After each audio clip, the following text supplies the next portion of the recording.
before we get started, I was actually thinking rather than having like a funny little, thing to put in the beginning, I feel like I haven't really seen you guys lately. I wanted to see like how was your weekend? Pretty good. I learned how to make Indian food. Oh, that's cool. Is it spicy? Yeah. Well, I mean, you can choose how spicy you want to do it, but How spicy did you make it? they made it super weak sauce, and they made it really. I just said weak sauce. That's That's on the appropriate. podcast. Yeah, take it off. I hate that. It's too late. Everyone's gonna know. Everyone's gonna know your secret.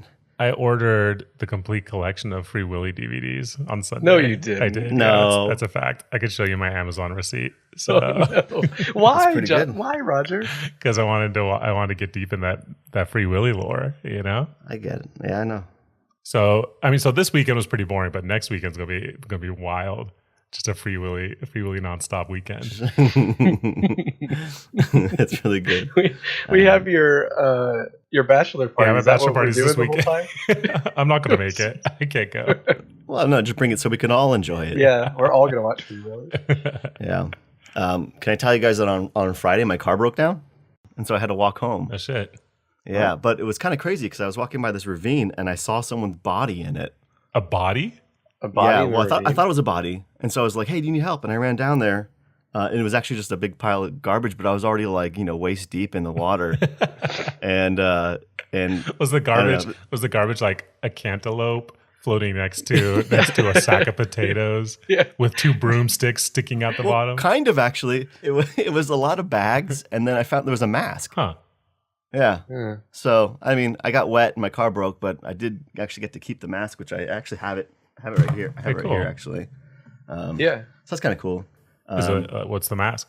It's just like a green mask. It looks like it's made out Like of a Halloween mask? like wood. I don't know. It looks like an old. I don't know. I can put it on if you want. Let me see if it makes you sound different. Yeah. They say when a person puts on a mask, they trip. Hey yeah. Ew. What is that? Is that Is that Joey? Joey? Is that you?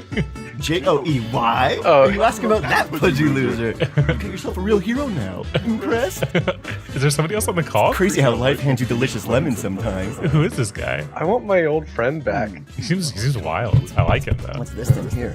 I was actually wondering, who are you? Let's start with you, the big guy over there. It's me, Roger. It's me, your best friend, Roger. Oh, okay. Well, yeah, that's nice. It's my mother's name. And you, Spectacles. What's your deal? No one cares. You're being a real Cuban Pete right now.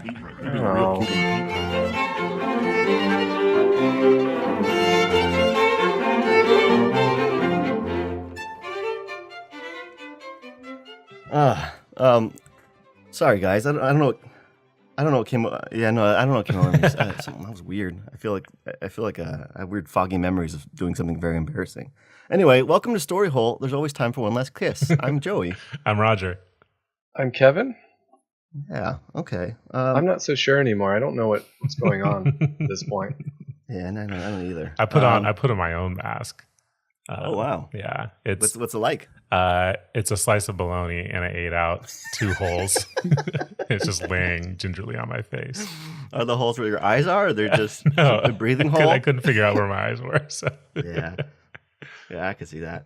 Anyway, today I want to talk to you guys about The Mask. Hey, all right. You remember The Mask, the Yeah. movie from 1994? Man, I love Yeah. that movie. I loved 1984? it. 94. 1994. Oh, 94. That makes Yeah. more sense. I absolutely loved it when it came out, but I don't know if I could say I love it still because is it good?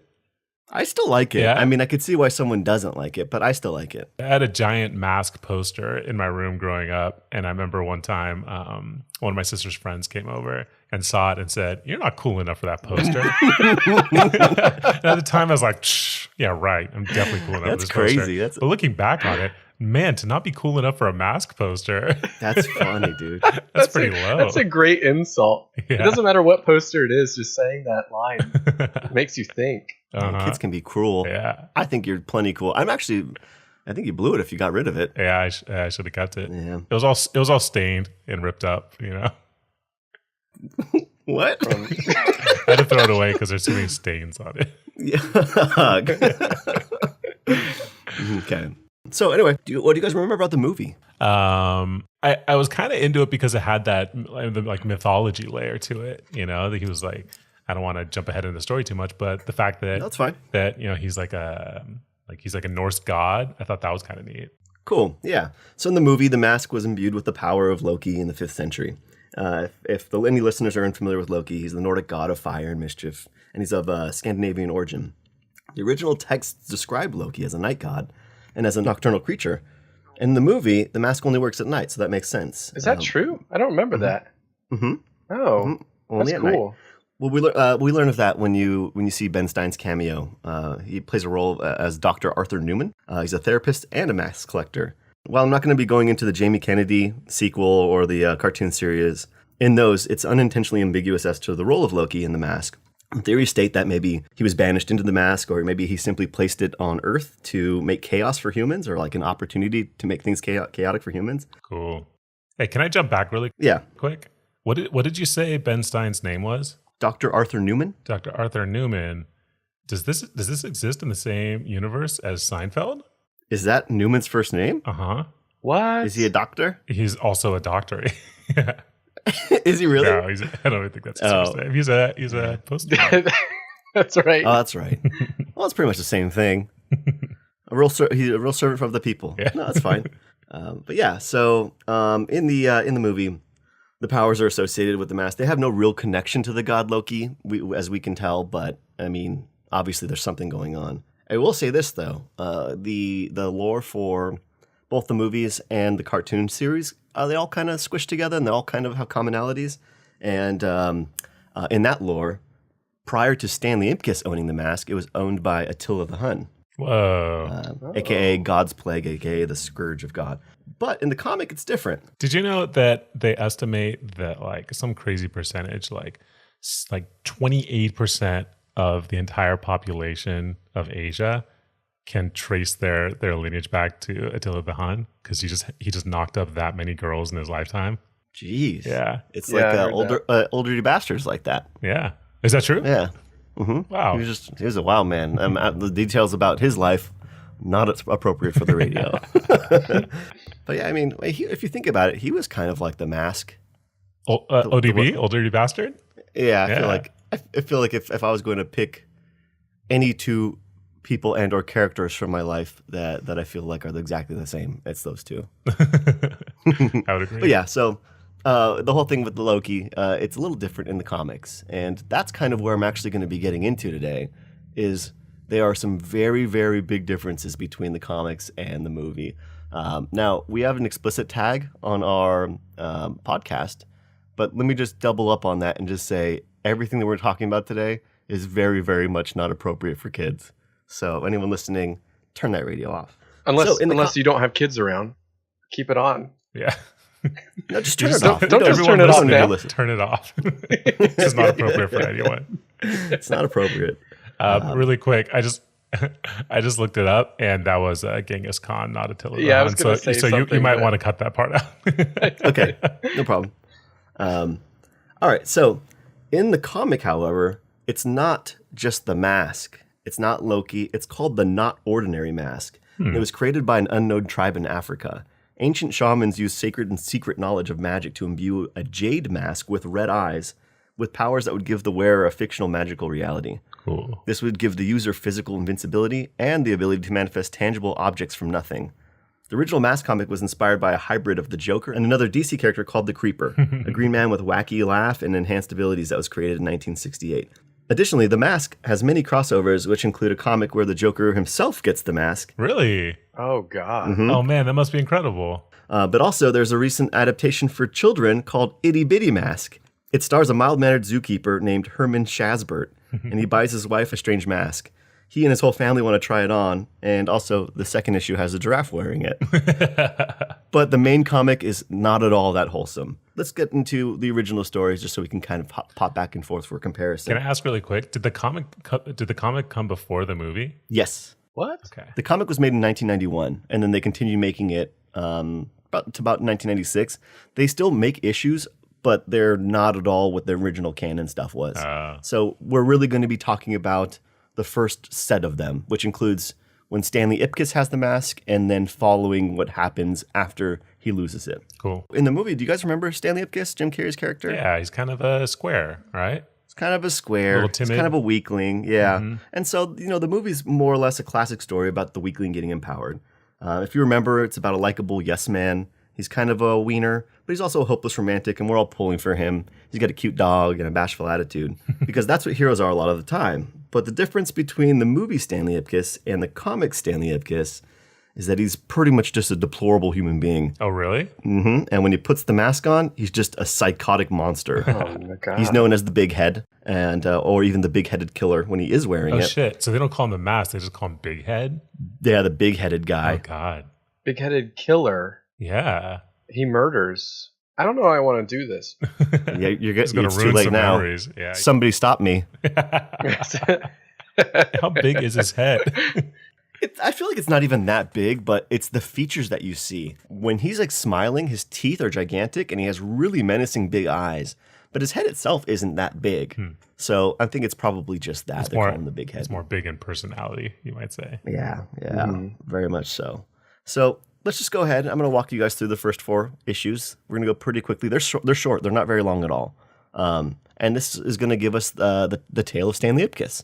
So we see a middle-aged, moody man with a flannel vest and a receding hairline in a shop buying a decorative mask.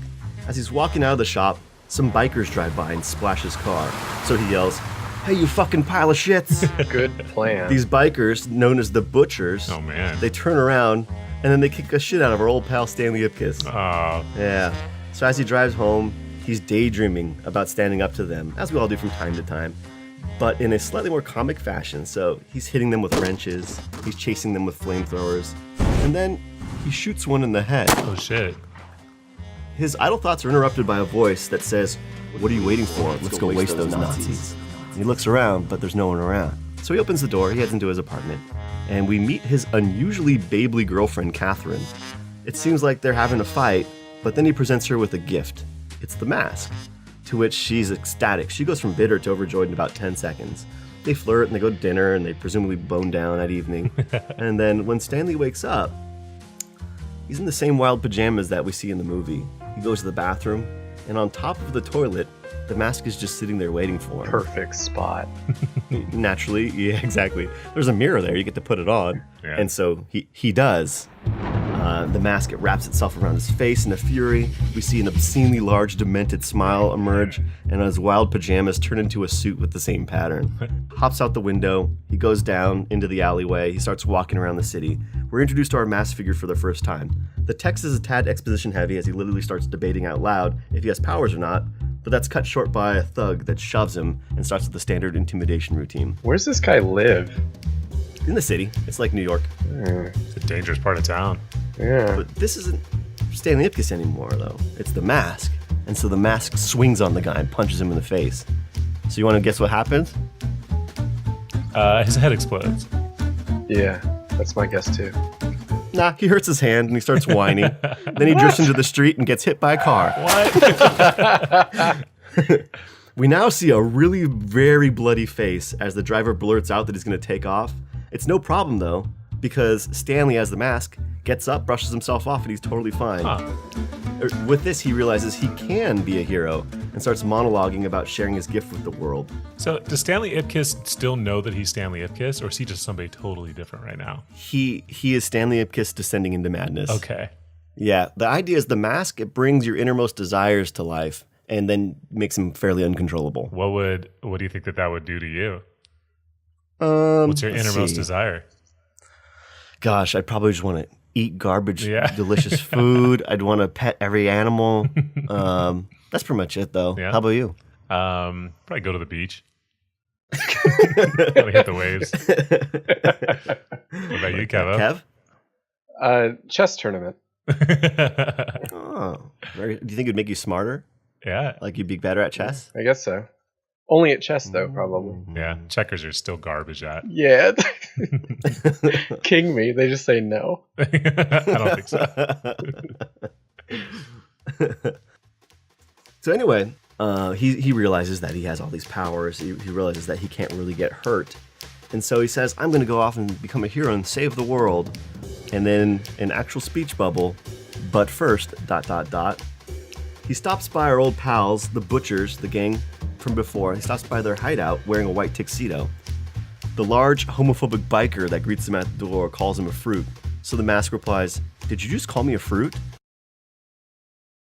"Well, you're right." And then kisses him right on the face before throwing him on the floor. Oh, that's great. Yeah. And then he just starts hitting on like an onset of onrushing gang members with a wrench. He pokes a guy in the eyes with the classic two-finger move. And then he proceeds to rip a dude's nose off with another wrench. Oh, shit. He dumps he dumps gasoline on another guy, and he flicks his newly lit cigarette on him, burning him alive. And then he finds an Uzi. What? And he picks it up and says, "I wonder what this is for," as a little joke.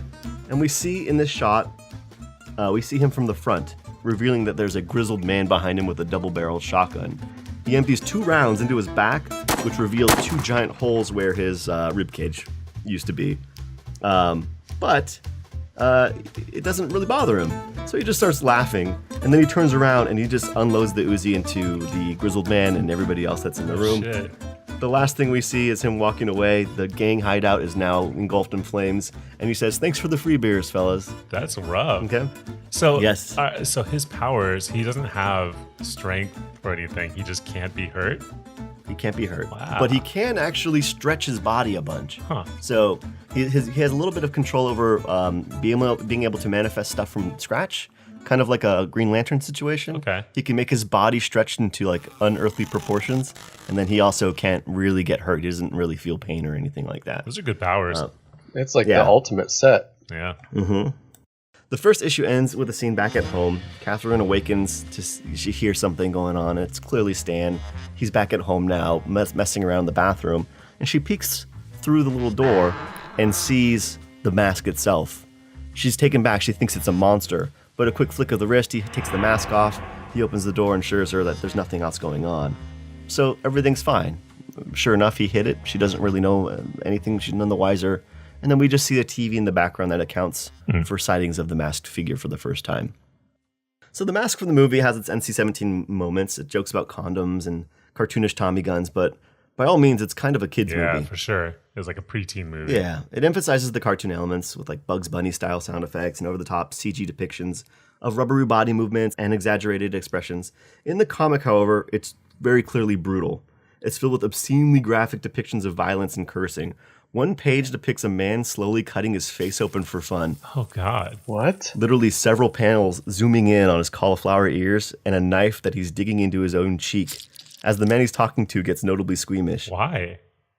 For fun. Oh, God. Who's this guy? We'll learn about, this is Walter. We'll learn about him in a little while. Oh God, I think Yeah. I can tell what's going to happen to him. Yeah. Also, in that same comic, he's driving nails into his hand and he makes a happy face out of them. Oh. Yeah, this guy's crazy. So yeah, it's pretty disgusting. And like even when Stanley removes the mask, it looks like he's tearing his face skin off in a bloody mozzarella cheese-like fashion. Yeah. Also note that in the comic version, he can actually reveal himself to look like a normal person while still wearing the mask. Oh, really?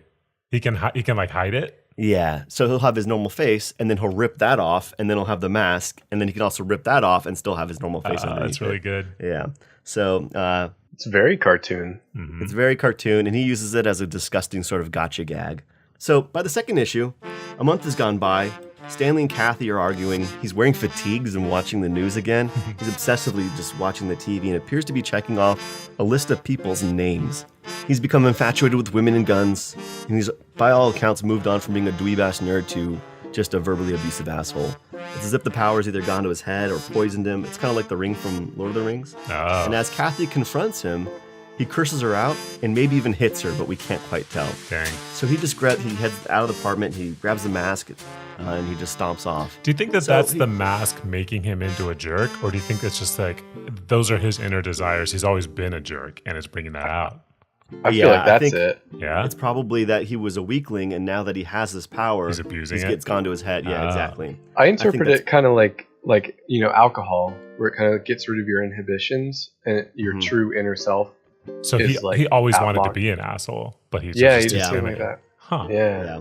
I mean, you see, like, there's hints of it in the beginning that he's really just kind of fed up and really kind of... That's true, because he was fantasizing about, like, burning people alive in the beginning. Right, Huh? yeah. He seems to have furrowed brows and gritted teeth all along the way. But, I mean, if you remember, the very first thing he's trying to do is buy a gift for his girlfriend to make her happy. So, that's nice. I mean, there is some sort of, you know, they're arguing who wants to... And they go to dinner that night, and so there's some ray of hope.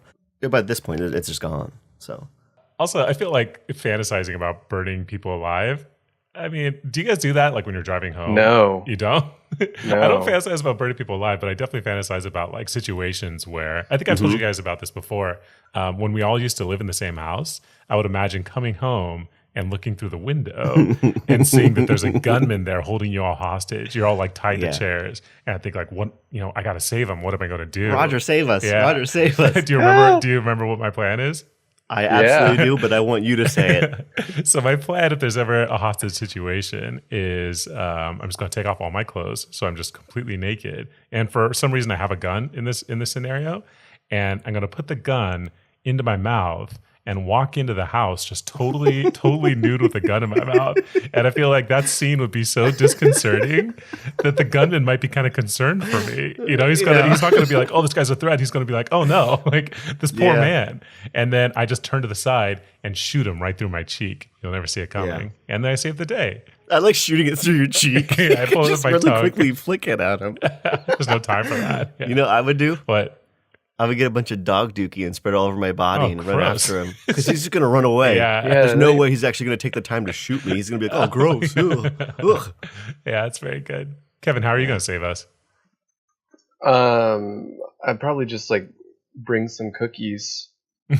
Just win him over? Hey, yeah, you can't kill a gift giver. Yeah, right? That's a good point. Yeah. No, there's videos on the internet of these guys that are going to fist fight, and a guy walks out with a pizza and says, "Hey, just eat some pizza with me," and it calms down the fight. And it totally stops the fight. They just like lose all their aggression and share a pizza. It's the great equalizer. Yeah, man. It's I delicious. love that. Yeah, I haven't seen any of those videos. That was my genuine original idea. Yeah. It's pretty solid. It's a good one. So you guys ready to get back in? Yeah, let's jump back in it. Joey, I wanted to ask if you knew why she was so stoked on the mask. Like, is she a mask? It doesn't really go into it, but I think it's just a nice decoration. She does take it and run it back into the other room and put it on a shelf with some other stuff that we can't really identify. So maybe she's just collecting it. It is made out of jade, so that's probably pretty nice. Yeah. Okay. Yeah. So whereas the one in the movie's wood, it's this one's made out of jade. So we left off. He's nice and he's pissed off. He's walking out, and he decides to stop by a few places. So he stops by a crooked mechanic shop, a place that screwed him over once, and then he stops by his old elementary school, where he interrupts a lesson given by an old woman that appears to be hassling a little boy named Jimmy that can't spell a word. As he steps in, he calls out for the teacher, Mrs. Gazzo, and drops some trash on the floor. She asks him to pick up the garbage, so he grabs her, picks her up in the air to the delight of the kids, and then he just drops her on the floor where she breaks her hip. Oh, God. Yeah. Mrs. Gazzo is an old woman. She's pleading for Jimmy to help as he's the only one standing nearby. The classroom goes silent, and then the mask's maniac face descends into a horrific underlit smile if he asks Jimmy if he can spell dead meat while he balls his fists. Holy shit. Oh, no. He then steps on the neck and mouth of Miss Gazzo while dismissing the class. And then as the kids run out, oh my God, he reminds them to walk in a single file line. I hate him. He's terrible. Yeah, this guy sucks. He's a harsh guy. Yeah. Now we're going to see the next scene. So in the movie, there are two cops. It's Lieutenant Calloway and Doyle, the bumbling idiot. And they're the ones who are trying to track everything down. They're trying to bust Stanley Ipkiss because they suspect that there's something that associates him with the mask itself. So this story actually ends up shifting, and Calloway becomes kind of a major figure in the whole arc of the comic books. But for right now, we're introduced for him the first time. We see his partner, whose name is Lionel, and they pull up on the mechanic shop that we know that the mask stopped by earlier. And we see one of the mechanics hung up by chains with literally over 10 tools protruding from his skull and brain. Oh, God. There's a chain that's going into his mouth, and it's safe to presume the other side's coming out of his butthole. And his eyes appear to be empty. The other mechanic has a muffler-shaped head now because it was crammed into his neck and shoved into his head. So his body's slumped over, and they're both clearly dead. And that scene ends with another officer running up saying they need to get to the school right away. Oh, God. Yeah. So the next scene now, we see the mask is walking down a suburban street. He's whistling to himself, and he sees a bully picking on a weaker kid. So he just punches the other kid bully. And child? Yes, he punches a child, giving him a concussion, and he walks off laughing. That's the end of the scene. There's no reason for that scene. Man. He just does it. Man. Yeah, this guy, This is like he's not brutal. like a fun, silly story at all. It's just Not at all. which is crazy that some like movie executives are like, this will make a great kids movie. Yeah. Right? Absolutely. Yeah, that's why I thought it was interesting. That's why I wanted to share it with you guys, because my whole thing was I loved the movie. I had no idea. Yeah, it's one of the few times that I feel like there was just a huge oversight of what the original content was. No one even really knows about the comics. So Yeah. yeah. So later that night, Kathy confronts him about how crazy he's gotten. He keeps demanding the mask over and over, but Kathy says she threw it away. After a bit of bickering, he reluctantly agrees that it's for the best. They eat dinner, he sits down and watches the news, and an image comes up of the muffler-headed man that sends Stanley into a fit of laughter. Kathy's absolutely disgusted by him from this. Kicks him out of the house for good. So after rifling through some garbage, trying to find the mask, Stanley just climbs back up the rain gutter, back into Kathy's apartment again. And she hears some noise, and she thinks it's a robber, so she calls the cops. As he gets into the house, she clobbers him in the head with a lamp just to like knock him out. But the police are arriving. Realizing it is Stanley after all, she opens the door and makes an excuse to the police. But in the back room, Stanley has already found the mask and put it back on. She didn't throw it away, she kept it and hid it. So now that he has it back on, he's planning to assault Kathy. Oh no. What? So he calls from the back room in a non-human voice, and the officers hear it. So one of them says, I'm going to go back in there and check out what this is. And as soon as the cop walks around the corner, Stanley clocks him with another lamp, knocking him out. The other cop sees it happen. He pulls out his gun and opens fire, to which, of course, it does very little to the mask. He takes a bunch of bullet wounds, but they don't seem to bother him in any way. As Kathy and the officer stand in awe and confusion, the mask takes his time looking around in his pockets to see if he can find another lamp to hit the other officer with. He's casually looking around as the cop is frantically hitting him with stuff he's finding around the apartment, including a few more lamps, until eventually the mask gets fed up. He takes the police officer's gun and shoots him over and over and over, leaving a hole in his head and blood on the wall. Stanley Ipkiss just killed a cop. Jeez. Yeah. Kathy, in a panic, muffles, "You killed him," to which the mask replies, "Don't blame me. You're the one with all the lamps." Decent joke. That's pretty So- good. So the scene descends into madness. The whole police force storm the apartment complex. The mask manifests a rocket launcher from nowhere and blows out the story of the building that they're on. The first cop that was knocked out kind of comes back too, and he tries to head out to face the mask in hopes that it'll impress Kathy enough that she'll sleep with him. But yeah, That's but his then motivation. yeah, that's what he's thinking it out loud. You can see it. But then the oncoming police force, in a frantic confusion, see that he's in there, think it's a trick from the mask, and then they kill him. They kill the cop? So the cops are shooting at each other now. In this moment of like frantic confusion, the mask runs by and slaps them all in the face and makes a Three Stooges noises. And then he runs upstairs, and there's just a bunch of cops now, all chasing him upstairs. They all open fire on him and pretty much shoot his body off the roof, and he's just a bloody, mangled mess. He also got shot in the eye, so now he's missing an eye. But then he just gets back up, throws a grenade, tries to blow all those guys up, and then when he's on the floor after he gets shot off the roof, he steals a cop car. He's driving away. Yeah, so he's driving away. Is the damage like permanent in this case? Is he still all messed up, or does he heal up? He heals up. Okay. Yeah. So, but he's pretty much a gory mess at this point. So the next scene, he's driving through a drugstore in the car that he stole, and he's just running over, presumably to get beer, while there's still a prisoner in the back seat. He does drive to the checkout stand and pay for his stuff.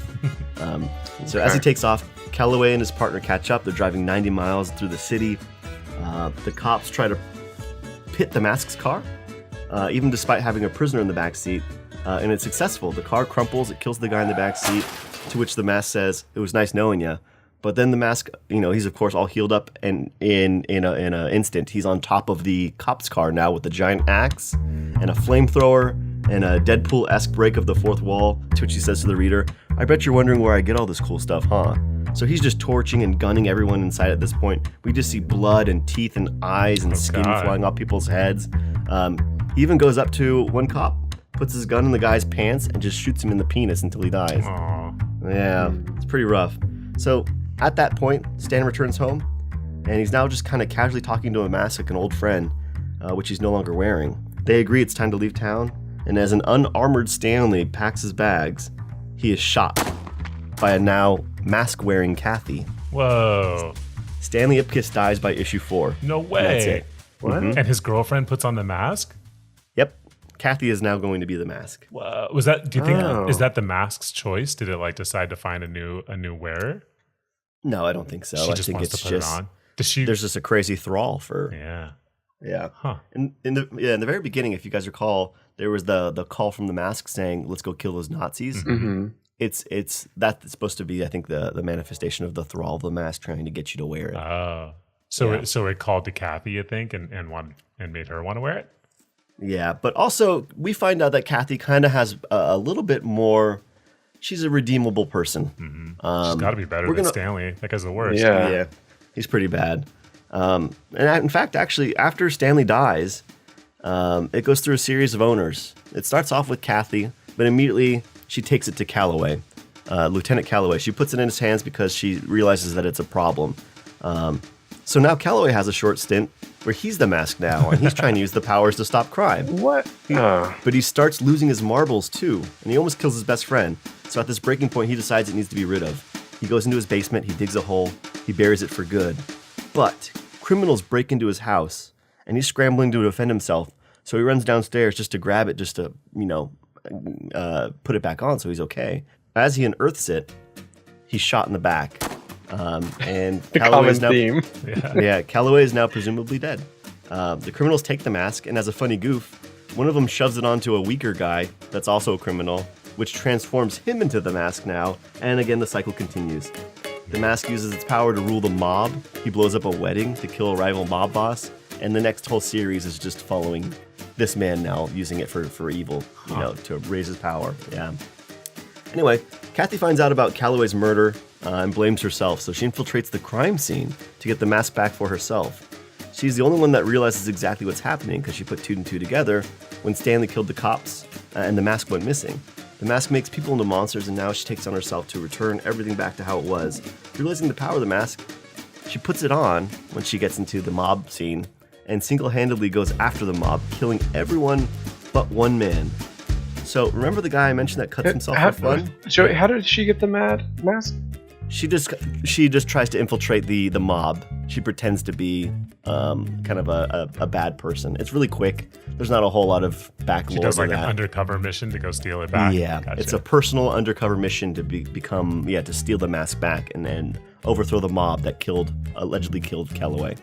Okay. So she's killing everybody, but then she meets this one man, and it's the guy who was cutting his face for fun. His name is Walter. He's pretty much the size of the Hulk comparatively to everybody else. But like the mask, he's seemingly indestructible. This guy's the one who shoves nails into his hands for fun, and he's actually notably unsettling to look at always. If you look at any of the illustrations of him, he just looks pretty gross and harsh. Realizing that the mask is like him and can't really be killed, he takes a disturbing fascination with this mask. So while everyone else is running away from the mask-wearing Kathy, Walter chases after her. He wants to fight, but he also wants to see the power of the mask, and frankly, he wants to get hurt. So the imagery depicts him trying to rip off her mask unsuccessfully, but we see a long-ass like spaghetti neck in several panels where he's pulling the mask off her face, and it's just a really, really long, stretchy neck. But you can't remove it. In the comic, they're just fighting nonstop for an extended period of time. It seems like hours are going by, and they're just going at it, and neither of them are really getting hurt. Until finally, Kathy just gets tired of fighting. She says she doesn't care anymore. She doesn't want it. She says, you know what? I know what I'm becoming. I understand that more than anybody, the mask makes the wearer descend into madness and violence, and at best, it makes you an anti-hero. Not even at its worst, it makes you a psychopathic murderer. So she just takes it off and she gives it to Walter. Why would she do that? What? She just took it to try to save people from that's the worst person to give it to. Yeah, but for what it's worth, Walter doesn't really pay any notice to it. Oh, really? She's screaming at him to take it, presuming that's what he wanted all along, but he doesn't care. He was never interested in being the mask. He just wanted a rival. Oh, that's kind of neat. Yeah. So before we really see what his intentions are, a car careens into the building, smashes into Walter, and it's Calloway. He's not dead. He's just really messed up. He's wearing his medical scrubs, but he busts himself out of the hospital to try to get back to the mask and stop it. So just like Calloway, we presume Walter's dead at this point, which he isn't, but he's accepted to be the arch rival of the mask at this point. Did Calloway die in that crash? No, okay. Calloway's fine. Yeah. So the movie comes out around this time. It's about 1994, 1995. And it's really successful. And it's aimed at a family demographic. While children gawk at the cartoon features it brings to life, teens and young adults can read between the lines and see there's a dark or a little bit of an adult element to it, even if the movie waters that down a little bit. But the next step for the comics is to aim for that audience. So next, a group of teenage stoners get their hands on it and just use it for whimsical adventures. They're rock stars and robots and junk, and due to the success of the film, the comics get dulled down quite a bit in terms of violence. There's no more stray eyeballs or melted skin, there's barely any blood, but there's a lot of imagination. But we do see a burnt up, disfigured, and somehow less gross looking Walter now. He's hunting it down in the new series of comics. He does want the mask now, and eventually he gets it. So he takes the mask and he raises it and puts it on his face, and the sound effect is schlip, and it falls off. The mask doesn't work on Walter, so he throws it and walks away, and we don't get an explanation as to why the mask doesn't work on Walter, but everybody else it does. Weird. Has this been consistent with the rule that it has to be at night with the movies? That's only in the movies. In the comic, it doesn't matter. Okay. Yeah. And although I couldn't find where it explicitly says that, we know for sure that in the second series, the mask goes after the wedding, which takes place in the daytime. Yeah. So that's why I was thinking that it doesn't really hold up. Yeah, probably. Let's talk about the very last major arc of the series. It hones in on a film enthusiast. He's a single father named Ray Tuttle. Ray works at a charity shop and he has scarred hands, which is the result of an accident that actually resulted in his wife dying. Ray also has an emotionally damaged daughter due to her mother's passing. So Emily, his daughter, she's quiet. She's seemingly lonely and sad. And this dad of the year just simply wants to make her happy. So he tries to talk to his seemingly mute daughter, cracking little jokes here and there about the lottery, offering to take her trick-or-treating. This little blonde girl is always bathed in shadows and she doesn't ever respond. When I say bathed in shadows, I mean there's multiple panels of her sitting, staring idly at nothing while rain pours and seasons change. The dad even goes so far as to ask if there's a program for special kids that she can be enrolled in. And it seems like there are money problems. Sometimes the dad's jokes are out loud and seem to be therapeutic for him, but his internal conversations are now spoken aloud about his desires for himself and his daughter's well-being. And it's frankly depressing. There's a group of mercenaries, Matrix style, that are like wearing Squirrel Squad sunglasses, and they're hunting for the mask in this series. But the dad finds it by random chance, and he puts it on. Now we know the mask allows the wearer to harness their innermost desires, and this Harry Potter's glasses-wearing widower has one desire, just to help his kid. So he starts attacking her bullies, and it's not as violent. It plays a small role because soon his daughter actually, she finds out about the mask and wants to be the mask for Halloween. So she paints her face and she goes to the school dance, and immediately everybody makes fun of her, which sends her running away. Does she crying. know that the mask is her dad? No, Okay. She does not know that. And in fact, the dad is discouraging her from idolizing him because he's a bad guy. So she's running away, and it just so happens that as she's running away, she finds the mask and puts it on because the dad lost it. So now she's going to go on a hunt for all of her harassing classmates and even some neo-Nazis that were bothering her dad. And that's kind of it. That's kind of the end of everything that's the major canon for all the original sets of comics. So the little After girl this, becomes the violent, yeah, insane. Right. Dang. It's a little kid now, and of course she still looks. Normally, if you look at the artwork, it's very somber, but as soon as she puts the mask on, it goes back to being that wild style. So this part. So now we all love and know Stanley Ipkiss, and it'd be nice if he wasn't dead after all, right? Yeah. What a good guy. I wish he was back. Well, we used to love him. It'd be nice if he just didn't die, and if he wasn't a terrible human being. Yeah. But even though the Mask comic was kind of a short run, fairly insignificant in terms of the Ipkiss material, there's another comic that came out in 1995 where Ipkiss comes back as a skeleton. Whoa. And Kathy feels bad. She's visiting his grave, and in Thriller style, his undead hand breaches the dirt from his own grave, and a ragged suit-wearing Ipkiss skeleton with the original mask drives around with a scythe, taunting Calloway. How does he get the mask back? What? So we don't really know, right? So Walter is in the process of being arrested, but seizes the opportunity to grab Stanley's mask by the throat. So Stanley cuts off Walter's head. while wearing pink heart underwear. He's hunting Calloway and Kathy now. He picks up Walter's head and he throws it through Calloway's chest and proceeds to Kathy's apartment where he busts through her wall. But it's just reveals a really peeved Kathy who doesn't have much to say, but she's just kind of annoyed because he's been dead in the last 6 years. He doesn't even know what happened with the mask, and he doesn't have it anymore, so that doesn't make any sense. And then upon realizing this, that it doesn't make any sense, Ipkiss just disappears into dust and goes back to being dead. What? It's really weird. That's a terrible story. Yeah, it's like I kind of feel like it was supposed to be like a weird April Fool's prank, but with a Halloween theme. I don't know. It's very odd. But it is really funny because as soon as she points it out to him, he just says "dang" and then crumbles into nothing. So that's kind of it, guys. I don't know. I feel like in closing we can just kind of revisit a really quick comparison to the movie. So there's a scene where Stanley's in jail. He's guarded by a sleeping officer. He's got a loyal Jack Russell Terrier named Milo, and he's resting in the alley in a cardboard box. And Stanley tells him it's time to move on, but a loyal Milo jumps 15 feet in the air, accompanied by a slide whistle sound effect, to join Stanley in the outstretched arms. Stanley sends him to the bars to retrieve the jail cell keys, and Milo hears Stanley ask for the keys, but accidentally gets a slice of cheese instead. In the comic, by contrast, here's a scene. The mask is surrounded by armed police officers. He has an axe in one hand. And he says, "You know something, guys?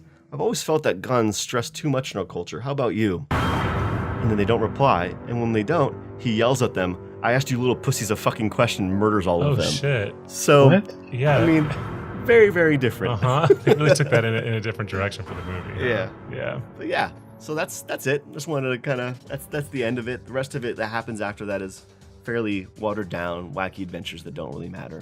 I think it's neat that the mask is, it is very Lord of the Rings. You mentioned Lord of the Rings earlier, Joey, how it's like an object that corrupts people but has incredible power and chooses people to seek out, because it seems like it finds people and then tempts them in its thrall, right? That's like exactly like the ring from Lord of the Rings. Yeah. It's really neat. I mean, I think that the early 90s was kind of a good time for that kind of style. It was perfect for like Jim Carrey. Like that was like, I feel like his best role, right? Yeah. All of them were his best role, really, though. Actually, do you guys like The Truman Show? I feel like that movie's incredible. I've never really seen it. I think it's all right. Good. Yeah. I like it a lot. And it's a harsh story. Yeah. So I'm sorry if I ruined everybody's day, but I thought it was a story that needed to be told. Yeah, no, I'm glad I know. But yeah, it's crazy. I like when they take these things that are like kiddie in some manner and they do a really harsh, real thing. But it just seemed like really harsh. Yeah, it's unnecessarily. Unnecessarily. It's just brutal. Yeah. Yeah. I was on board. The like ultra violent stuff is always a little off-putting, but I was on board until he murdered his school teacher. Yeah. That's rough. In front of kids. In front of kids. Yeah. Because before he was going after bad people, but even then, just a mechanic that ripped him off, they don't deserve to die. Yeah. No. Yeah. That was immediately followed by the mechanic. Yeah. Jeez. Like, Jesus, too much. Yeah. Yeah. It's pretty rough. So. But yeah, now you guys don't have to read it if you want to. Thanks for that, Joey. Say, hypothetically, tomorrow morning you open up your front door and that mask is sitting on your porch. And chances are it's probably just a goof. Would you risk it and put it on? Oh, God, no. Because I live in a world where I can get arrested and be stuck in jail forever. But do you really believe that the mask is the mask at this point? Or do you think it's just one of us goofing you? It's the same as ghosts and aliens, where no, I don't believe in it, but I'm absolutely not going to do a seance. Yeah. And I'm absolutely not going to go into that UFO that's beaming down at me. You wouldn't do a seance, Joey? No. No? What if we wanted to contact somebody that you loved? I guess the only person I really want to talk to is my old dog that died, but he's not going to be able to do that because his English is a little rough. Hey. Also, that mask could be the movie mask. You could just have a zany fun time. Yeah. If the swing music came with it, absolutely. Yeah. If I got to do the cool Cuban Pete dance scene, yes, absolutely. Anything else? Maybe not so much. Hey, Joey, do you remember last Halloween when you were the mask for Halloween and you ordered that terrible mask? Yeah. Yeah. I mean, I guess if we're gonna be real about it, I guess I have put on. Yeah, the you mask. have put it on at that point. Yeah. And it did make And me. it did turned make me you wild. That's true. Also, my old dog that I just talked about that passed away, I'm pretty sure that he was named after Milo from The Mask. Yeah, his name was Milo, huh? He was a Jack Russell, and he was a rescue, but he was roughly 5 years old in the year 2000. So Yeah, it's perfect. so I figured that's probably why they named her. So I guess really, when it comes down to it, I am The Mask. I always thought so. Smoking. Smoking. Yeah. Hey, remember in the beginning of this episode when I tried to do a mask impression, kind of, and I got scared, Uh-huh. and I did really bad? I think you nailed it, man. I was really convinced. Thanks. Yeah.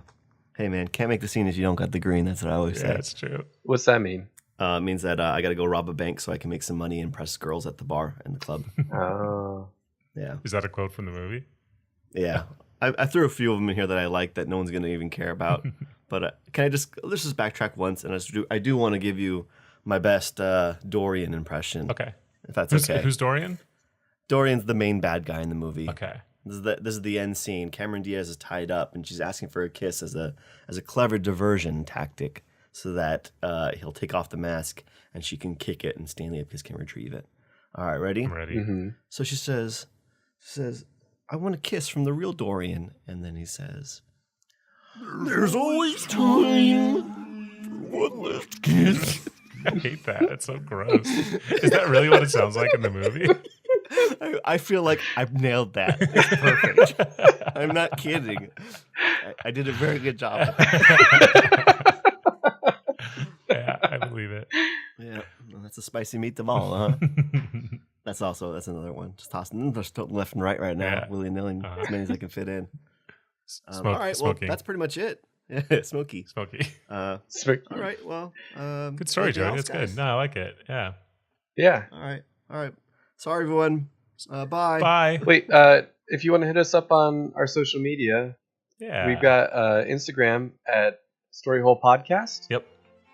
And then a YouTube channel where Joey does a bunch of really cool visuals to go with some of the stories that we're telling. And if you want to tweet And, at us, it's at Storyhole1. And also, if you get a chance and you like what we're doing, go like and subscribe our junk. Go give us some stars. I would really like to just Yeah, it'd get be really cool to hear from you guys. Yeah. 20 likes. Yeah. 20, I want to get 20 likes and 15 stars. yeah, can we get 15 stars? All right, thanks, everyone. I think so. Bye. Thanks. Bye.